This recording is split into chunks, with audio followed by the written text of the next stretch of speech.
Hello dear friends, you are welcome on my YouTube channel VS Bura @ Zoology।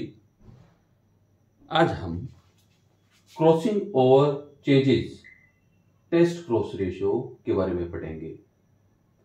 यहाँ पर एक experiment किया गया बाय TH मॉर्गन और उसने एक क्रॉस करवाया grey body red eyes and black body purple eyes Drosophila. ये इसकी जीनोटाइप है कैपिटल जी आर जो कि प्योर है, डोमिनेंट कंडीशन है। यहाँ ब्लैक बॉडी और पर्पल आइज है स्मॉल जी आर ये भी प्योर है और ये होमोजाइगस रिसेसिव है। ये होमोजाइगस डोमिनेंट है, ये होमोजाइगस रिसेसिव है। इस जीनोटाइप से ये एक टाइप के गैमेट्स बनते हैं और इस जीनोटाइप से यहाँ पर ये एक टाइप के गैमेट्स बनते हैं। These gametes undergo fertilizations result in formations of hybrid जिसकी जीनोटाइप है capital G R and small G R, capital G R and small G R. ये हाइब्रिड बन गया। इस हाइब्रिड का जब टेस्ट क्रॉस किया गया, ये जो हाइब्रिड जो थी इसमें dominant character grey body and red eye हमें अपीयर हो रही है। ठीक है, ये हाइब्रिड है। इसका क्रॉस टेस्ट किया गया ब्लैक बॉडी पर्पल आइज जो कि होमोजाइगस रिसेसिव कंडीशन है, इसके साथ क्रॉस हुआ, टेस्ट क्रॉस। यहां से जो हाइब्रिड है, यहां से टू टाइप के गैमेट्स बने। ठीक है, capital G R and small G R. लेकिन यहां पर ड्यू टू क्रॉस ओवर कुछ जो जीन है, जो लिंक्ड जीन है, वो जीन हाइब्रिड हो गए और क्रॉसिंग ओवर की वजह से अनदर टू टाइप्स गैमेट्स हमें यहां देखने को मिले, capital G R and small G capital R. ये फोर टाइप के गैमेट्स एंड जो होमोजाइगस रिसेसिव से जो गैमेट्स बने हैं एक ही टाइप के, जो जब ये इनको फर्टिलाइज कर रहे हैं तो हमें फोर टाइप की प्रोजेनी मिले, जिनकी फोर टाइप की जीनोटाइप है, जिसमें 50% जीनोटाइप, मतलब ये दो genotype, these two genotypes having the characters of their parents, मतलब ग्रे बॉडी रेड आई, ग्रे बॉडी रेड आई 46%। इसी तरह 48% black body purple I, that is the black body and purple I, this one. लेकिन जो दूसरी दो जीनोटाइप हैं वहां पर अगर हम देखें तो हमें 2.5% grey body and purple eyes and black body red eyes, ये दो टाइप के प्रोजेनी हमें और देखने को मिले जो कि हाइब्रिड नहीं है। ठीक है, these are the result of the crossing over. यहां पर जो क्रॉसिंग होने की वजह से दो अलग टाइप के और गैमेट्स बने, जिनकी वजह से हमें ये दो और फिनोटाइप देखने को मिली। यहां पर grey body and purple eyes, black body and red eyes. अगर हम इन दोनों कैरेक्टर को देखें, यहां पर grey body and red eyes, यहां पर grey body and purple eyes, यानी यहां पर ये इसके लिए जो जीन लिंक थे यहां पर आकर देख रहे हैं ये जीन लिंक नहीं है। इसी तरह ब्लैक बॉडी पर्पल आइज है तो यहां पर हम देख रहे हैं ब्लैक बॉडी एंड रेड आई, यहां पर्पल आई है, यहां रेड आइज है। 3.5% में ये जो अलील हैं और जीन कह सकते हैं, these are separated due to crossing over and linkage जो है यहां पर हम देखते हैं कि 100% लिंकेज नहीं है। ठीक है, इनकम्प्लीट लिंकेज है। अब ये लिंकेज क्या है, कैसे है, ये क्रॉसिंग ओवर जो है इसको हम डिटेल में लें, जिसकी वजह से ये दो हमें हाइब्रिड गैमेट्स जो मिले हैं। सबसे पहले 1909 में F.A. जेनसन ने साइटोलॉजिकली सेल के अंदर during meiosis with the chromosomes in meiosis as a cross, वे क्रोमोसोम एज ए क्रॉस की तरह आपस में एक दूसरे के साथ लिंक थे। ठीक है, उन्होंने क्रॉस देखा था मियोसिस के दौरान। फिर टीएच मॉर्गन ने क्रॉसिंग ओवर थ्योरी दी, और ये थ्योरी बेस्ड है इसी एक्सपेरिमेंट पर, जिसमें इन्होंने शो किया कि जो जीन है जो कि लिंक्ड जीन है एक ही क्रोमोसोम पर है, these are separated due to crossing over. ठीक है, और उसके बाद सीएस स्टर्न जो है, इन्होंने इसी क्रॉसओवर को, जो यहां पर क्रॉस लाइक स्ट्रक्चर जो जेनिसन ने देखा था, इसको उन्होंने साइटोलॉजिकल बेसिस पर इसको प्रूव किया। ठीक है, सीएच स्टर्न ने। अब हम यह देखते हैं कि क्रॉसिंग ओवर जो है वो कितने टाइप के हैं। दो टाइप की क्रॉसिंग ओवर है, एक तो सोमेटिक है, ठीक है, और दूसरी जर्मिनल है।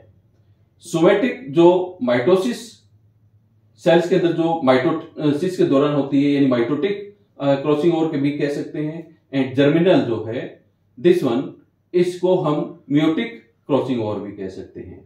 तो हम यहां पर जर्मिनल यानी मियोटिक क्रॉसिंग ओवर है इसको एक्सप्लेन करेंगे, क्योंकि सोमेटिक क्रॉसिंग ओवर जो है इसके ज्यादा सिग्निफिकेंस नहीं है, क्योंकि मियोसिस के दौरान जो गैमेट्स बनेंगे उनमें रिकॉम्बिनेशन होने की वजह से कैरेक्टर्स के लिए जो रेस्पॉन्सिबल जीन है उनकी वजह से हाइब्रिड डीएनए बनता है, जो कि रेस्पॉन्सिबल होता है for the evolution of the species. अब हम यहां पर इस क्रॉसिंग ओवर को समझ रहे हैं। ये दो क्रोमोसोम है, ठीक है, होमोलोगस क्रोमोसोम है at the stage of interphase. इस क्रोमोसोम को हम, ये पेयर में है, इसको हम सिस्टर क्रोमेटिड्स बोलते हैं। ठीक है, अब ये क्रोमोसोम जो है during S phase undergo replication, ये रेप्लिकेट हो गया, ये क्रोमोसोम है रेप्लिकेट हो गया। ठीक है, इसी तरह ये क्रोमोसोम है, ये रेप्लिकेट हो गया। ये होमोलोगस क्रोमोसोम था, ये सेंट्रोमेयर है, इस पर जीन ए है, इस पॉइंट पर ये बी है। यहां पर ये डोमिनेंट जीन है, ये रिसेसिव एलील है, ए और बी रिसेसिव एलील है। जब यहां पर ये chromosome during S phase it replicates, तो हम देख रहे हैं कि यहां पर ये रेप्लिकेटेड फॉर्म है, ये सिंगल क्रोमेटिड है। ठीक है, रेप्लिकेशन के बाद ये यहां पर क्रोमेटिड जो है डबल हो जाते हैं। इन डबल क्रोमेटिड्स को हम सिस्टर क्रोमेटिड बोलेंगे।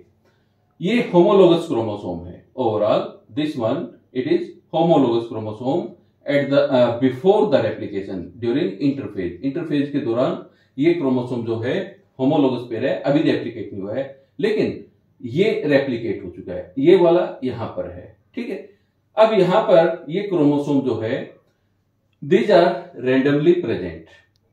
ठीक, और स्टेज जो है होगी इंटरफेज के बाद जो स्टेज आती है दैट इज नोन एज लैप्टोटीन। इस लैप्टोटीन स्टेज के दौरान ये क्रोमोसोम जो कि होमोलोगस क्रोमोसोम है स्टार्ट टू कंडेंस होने स्टार्ट हो जाते हैं, इनकी थिकनेस बढ़ जाती है। ठीक है, उसके बाद during जाइगोटिन्स these homologous chromosomes which are randomly present in cell cytoplasm, they start to come together, ठीक है, and result in pairing, और such type of pairing occur due to synapses। और इस synapses के दौरान ये जो homologous chromosome का पेयर जो बना है, इस पेयर को हम टेट्राड बोलते हैं। इस टेट्राड में 4 क्रोमेटिड्स है। एक क्रोमेटिड्स ये है, दूसरी ये है, 1 और 2, 3 और 4, यानी यहां पर 4 क्रोमेटिड्स है। इन 4 क्रोमेटिड्स में अगर हम देखें तो ये दोनों सिस्टर क्रोमेटिड है, ये सिस्टर क्रोमेटिड है, लेकिन ये और ये नॉन सिस्टर क्रोमेटिड, ये और ये नॉन सिस्टर क्रोमेटिड्स है। ये जाइगोटिन स्टेज आ गई यहां पर।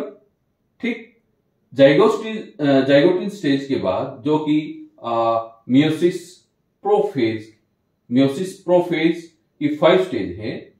पहली है लैप्टोटीन, दूसरी जाइगोटिन, तीसरी पैकिटीन और चौथी है डिप्लोटीन एंड लास्ट वाली जो है 5वीं डायकाइनेसिस।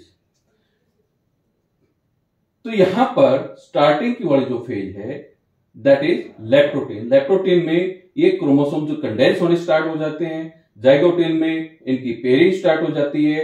अब बात आती है पैकेटिन्स की। यहां पर पैकेटिन्स के दौरान क्रोमोसोम जो है this start to exchange, and ये जो एक्सचेंज होता है it is due to specific proteins complex that is known as synaptonemal complex. और ये साइनेप्टोनोमल कॉम्प्लेक्स यहां पर प्रेजेंट होता है इन होमोलोगस क्रोमोसोम्स के बीच में। ये जो साइनेप्टोनोमल कॉम्प्लेक्स जो है it is having different types of protein filament. यहां पर 3 लॉन्गिट्यूडनल फिलामेंट्स आपको नजर आ रहे हैं, 1 2 3 लॉन्गिट्यूडनल फिलामेंट्स, और इन्हीं लॉन्गिट्यूडनल फिलामेंट्स को लिंक कर रहे हैं ट्रांसवर्स फिलामेंट्स। यहां पर जो लॉन्गिट्यूडनल फिलामेंट्स हैं दीज होल्ड और provide the surface to attach homologous chromosome. तो यहां पर ये होमोलोगस क्रोमोसोम इसकी सरफेस पर अटैच्ड हैं। ये खास बात ये है कि यहां पर जो साइनेप्टोनोमल कॉम्प्लेक्स जो स्ट्रक्चर है यहां पर बहुत टाइप के प्रोटीन्स हैं और उन प्रोटीन्स में एंडोन्यूक्लियस एंजाइम है।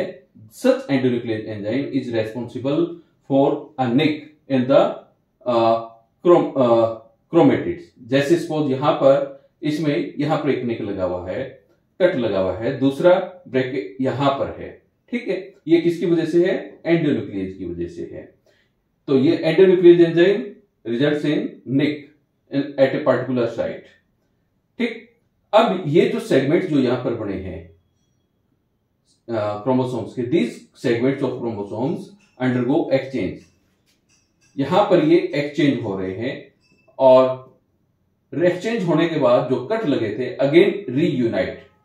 और यहां पर ये जो प्रोसेस जो है it is helped by helicase and ligase enzymes.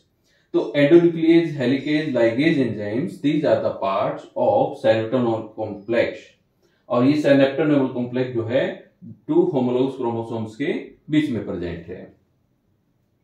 उसके बाद यहां पर ये जो पॉइंट है जहां पर ये एक्सचेंज हुआ है, इस पॉइंट पर ये chromosome 2 non sister chromosome these are linked, और such point of attachment it is known as chiasma, ठीक है।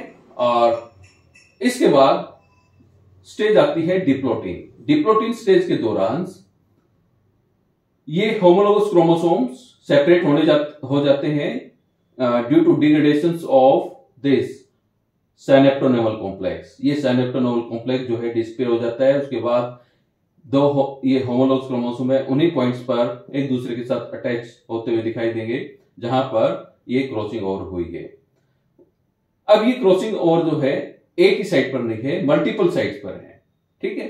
और जैसे जैसे साइनेप्टोनोमल कॉम्प्लेक्स डिसअपीयर होता जाएगा वैसे वैसे ये काइस्मा साइट्स जो है this move apart from the centromere to the tip reason.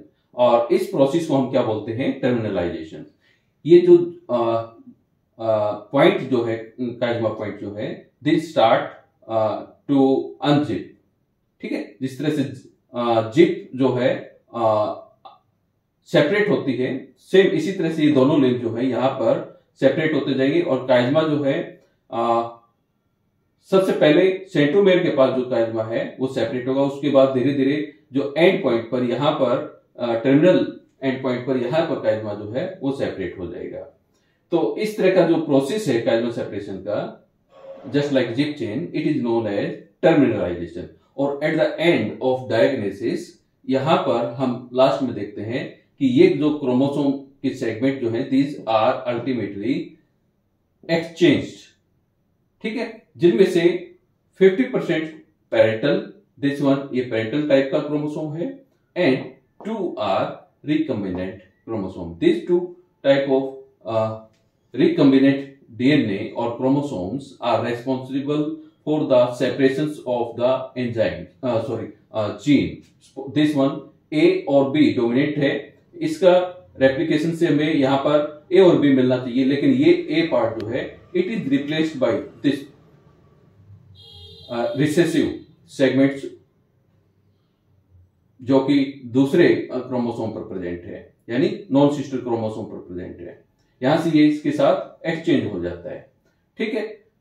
तो ये क्रॉसिंग ओवर होने के बाद अगर हम देखते हैं कि ये डिफरेंट टाइप्स की हमें रिकम्बिनेंट्स प्रोजेनी हमें दिखाई दे रही है, these are the main parts or responsible for the evolutions of different morphological characters and ultimately the evolution of the species. आप इस वीडियो को लाइक कीजिए, सब्सक्राइब कीजिए, शेयर कीजिए। Thank you.